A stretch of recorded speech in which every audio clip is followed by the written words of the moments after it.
So this right here is the OSee T5 Plus external monitor. You need to buy this monitor, and let me tell you why. So to make a very long story short, I needed to get a new monitor. My Atomos Ninja V was picking up a bit of a yellow, banana-like hue when it came to doing any internal recording of video or also internal display of video from my cinema camera. Now, I saw my buddy Nigel Barros post a review of the OSee T5 Plus on his channel, and I was hooked.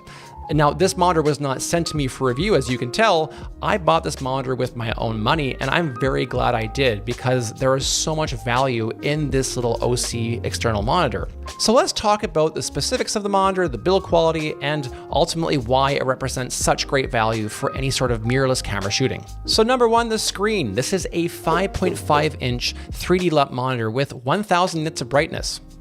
1000 nits, that's not bad. It has a 1920 by 1080 aspect ratio of full HD. It is a 1000:1 contrast ratio and 16.77 million colors with 400 ppi. So for connection, it has a 1/4-inch screw hole. It's got a Sony NP or Sony NPF battery slot at the back that you can use for the batteries themselves or also a dummy battery.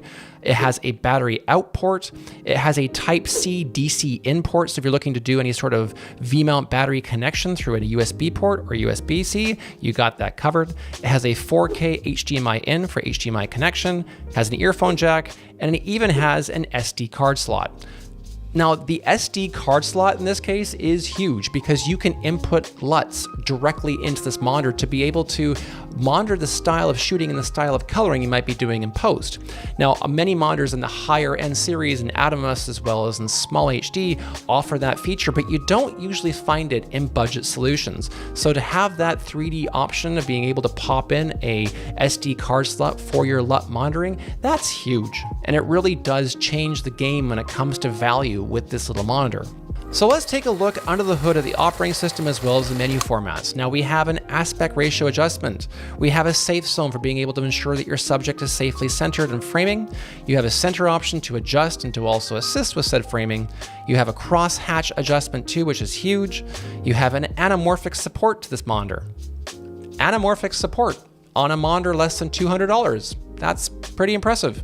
You also have zebra functions that you can turn on and off and adjust. You have focus peaking and you have focus assist, as well as the ability of being able to upload your LUTs, as well as a different color functionality format within this monitor. Moving along, we also have multi-scopes, we have false color, we've got zebra patterns, and we have vector format as well as a histogram and the ability of being able to monitor and look at audio levels. So let's do an unboxing.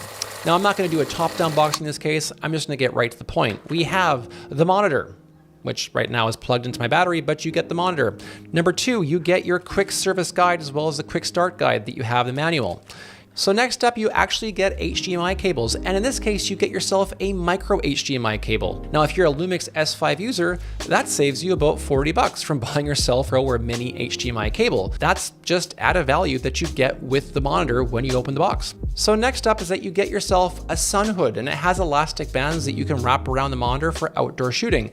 And that's huge. That saves you about $30 or $40 right there from buying an accessory for your monitor.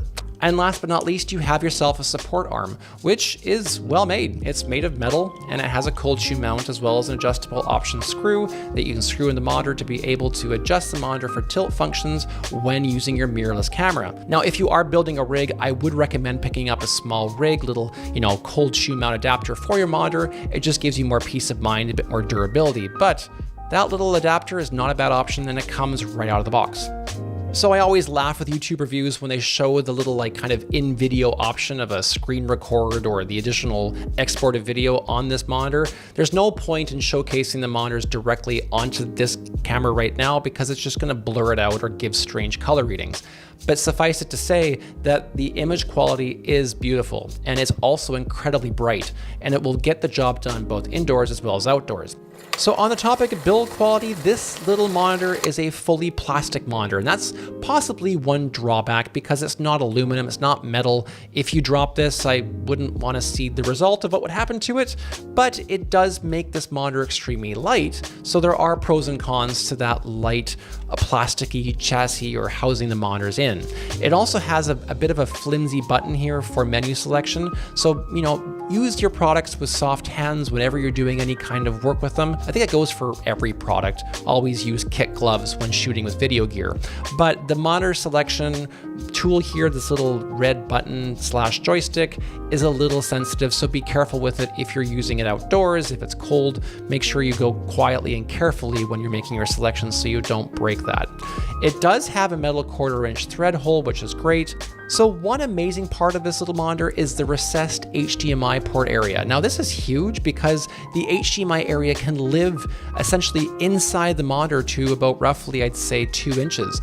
And that's great because even on the Atomos Ninja V, you still have the full HDMI cable hanging off of the monitor. In this case, you have a bit of an extra secure grip when it comes to your HDMI cable staying in. If you knock against it, it's not going to fall out because most of the head of that HDMI cable will live within the chassis of this monitor.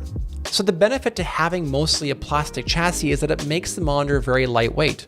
If you're using this with a dummy NPF battery at the back, this is a very lightweight solution for your mirrorless camera. And on that topic, I would highly recommend picking up this monitor if you have a Lumix S5 or maybe a Sony a7S III or even a Canon R6, for example. This monitor is a wonderful solution to be able to provide you with that external monitor without adding a lot of heft to your overall camera build. So that is one benefit of not having a heavy monitor or a heavy aluminum chassis. But bear in mind, it does make it very sensitive and you have to be careful when operating this monitor. So you get all of that for essentially $200 American or the equivalent of 3,845 Canadian. Exchange rates are fun. So this is a really smart buy. Now, I can't say it enough how impressed I am with the overall ability of this monitor. I've used it on a couple shoots now, both indoors and outdoors, and it's performed really well. And also the battery life with this bright 1000 nit display doesn't seem to suck up the MP batteries too quickly, which is also a really nice key feature. And on top of that, it's really quiet. You can barely hear this monitor. And I know with the Atomos Ninja V, that fan can get kind of loud if it's next to a shotgun microphone. So that's a nice little added bonus too.